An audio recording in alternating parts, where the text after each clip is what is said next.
Official press statement release చేసిరు. Enforcement directorate official press statement 2023 November 22వ తేదీ నాడు వాళ్ళు ఈడీ వాళ్ళు అధికారులు రిలీజ్ చేయడం జరిగింది. దీంట్లో వాళ్ళు ఎంత స్పష్టంగా చెప్పినారంటే, ఇది ఇంగ్లీష్లో ఉంది ప్రెస్ రిలీజు, నేను మన ప్రజలందరికీ అర్థం కావాలని చెప్పి తెలుగులో చదువుతున్నాను దీన్ని.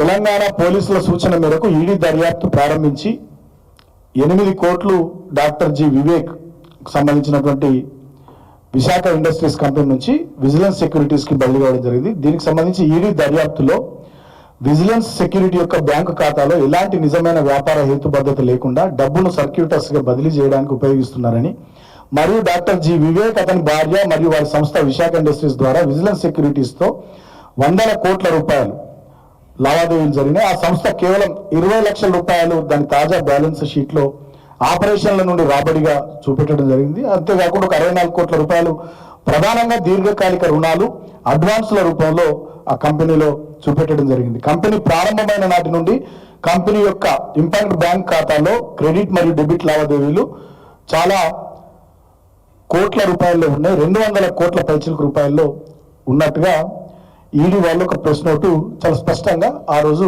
రిలీజ్ చేయడం జరిగింది. సో రిలీజ్ చేస్తూ వాళ్ళు ఏం చెప్పారంటే, దాంట్లో ఫర్దర్ ఇన్వెస్టిగేషన్ కూడా ఇంకా మరింత లోతుగా మేము కొనసాగిస్తాం.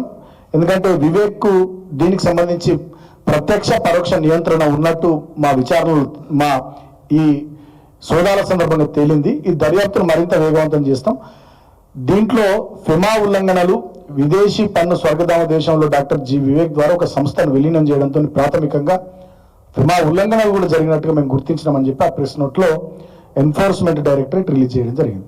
తర్వాత వాళ్ళు అప్పుడు శోధించినటువంటి సందర్భంలో వాళ్ళ కార్యకలాపాల ఫలితంగా డిజిటల్ పరికరాల రికవరీ, స్వాధీనము, అనేక కోట్ల రూపాయల విలువైన అనుమానాస్పద లెక్కించబడని లావాదేవీలను సూచించే పత్రాలు, అలాగే ఆస్తి ఒప్పందాలలో లెక్కించబడని నగదును ఏ రకంగా ఉపయోగించారో అన్ని విషయాలు తెలిసినాయి.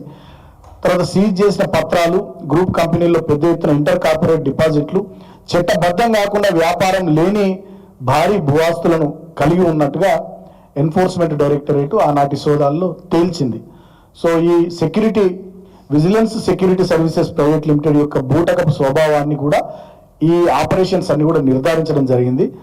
కాబట్టి మేము ఇంకా లోతైన విచారణ జరుపుతాం. ఇప్పుడు వీళ్ళు ఏదైతే అడ్రస్ ప్రకటించారో ఆ అడ్రస్లో కూడా అదేం లేదు అని చెప్పి ఆనాడు ఎన్ఫోర్స్మెంట్ డైరెక్టరేట్ నవంబర్ 2023 22వ తారీఖు నాడు విడుదల చేసినటువంటి ప్రెస్ నోట్ ఇది. అయితే దీనికి కొనసాగింపుగా మళ్ళీ జనవరి 24 ఈ సంవత్సరం 2024 జనవరి 24వ తేదీన హైదరాబాద్లో వివేక్ గారిని పిలిచి వాళ్ళు విచారణ కూడా చేయడం జరిగింది.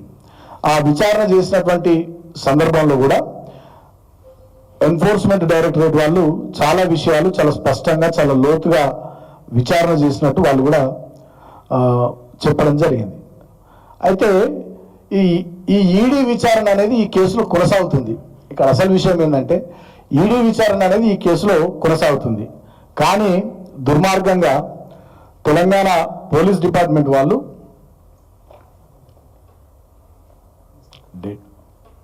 మిస్టేక్ ఆఫ్ ఫ్యాక్ట్ కింద ఈ కేసును క్లోజ్ చేస్తున్నామని చెప్పి కోర్టులో పిటిషన్ వేసి రిపోర్ట్ వేసిర్రు.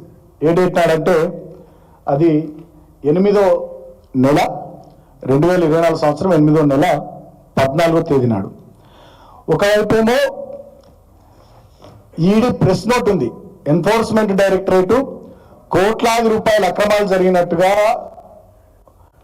కోట్లాది రూపాయల ఇల్లీగల్ ట్రాన్సాక్షన్స్ జరిగినట్టుగా, కోట్లాది రూపాయల ఇల్లీగల్ ఆపరేషన్స్ జరిగినట్టుగా, భూ లావాదేవీలు, భూ ఆస్తులు, వీటన్నిటికి సంబంధించి లోతైన విచారణ జరుపుతామని చెప్పి ఈడీ విడుదల చేసినటువంటి ప్రెస్ స్టేట్మెంట్ ఉంది.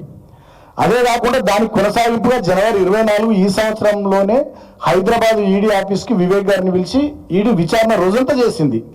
మళ్ళీ ఫర్దర్గా కూడా విచారిస్తాము, మళ్ళీ పిలుస్తామని కూడా చెప్పింది. కానీ తెలంగాణ పోలీసులేమో మొన్న 8వ నెలల మిస్టేక్ ఆఫ్ ఫ్యాక్ట్స్ కింద దీంట్లో ఏం లేవు అని చెప్పి కేసును క్లోజ్ చేసింది. అంటే కారణం ఏంది?